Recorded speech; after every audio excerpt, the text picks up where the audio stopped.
Well, the medical examiner's office has identified the man who died after jumping off a sea cliff yesterday as 45-year-old Glenn Cook of Honolulu. As KITV4 reported last night at 10, firefighters say Cook was diving off a spot known as Spitting Caves in Portlock when he went underwater. But his death is not the first at this popular East Honolulu diving spot. KITV4's CRUZ went back out to the area today to find out if residents think more needs to be done to prevent future tragedies. Catherine? Well, Paula, many residents say they love to go out to the point, but something warning signs might help. You can see why they call this place Spitting Caves. It's thrilling to see, and for some, it's a dare to dive. Little Alex Levy snapped this photo of a daring diver going in head first. Many others opt for jumping in feet first. The pristine beauty of the sea cliff and deep ocean attracts fishermen and boaters. You can see it really rough sometimes, it's just really bad. You can barely stand on the cliff sides. You're standing here and the wind's blowing and it's just knocking you over, so it's pretty bad. You gotta be careful.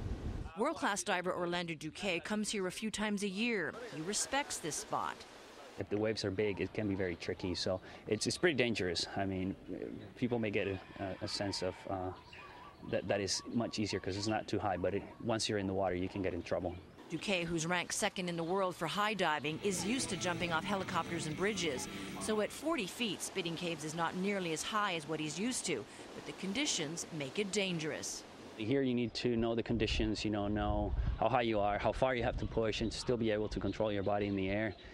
You don't want to hit the water in a bad position. Fishermen say they watched as family and friends of the man left flowers at the site earlier in the day. Just a few feet from where these flowers were placed is a marker, a plaque for someone else who died here 10 years ago. The memorial plaque for Tyler Scott Bates says he was 21, and just further up the rocks, a second memorial plaque for Stephen LeBlanc, who died 5 years ago. But the memorials may not be enough to deter those who are called to jump off the rocks. There are no visible signs warning of the dangers, and what signs there are defaced. The one sign we did see marked the area as a rescue point, and we should mention when professional diver Orlando Duque jumped off today, he had jet skis in the water waiting just in case he got into trouble. CRUZ, KITV4 News.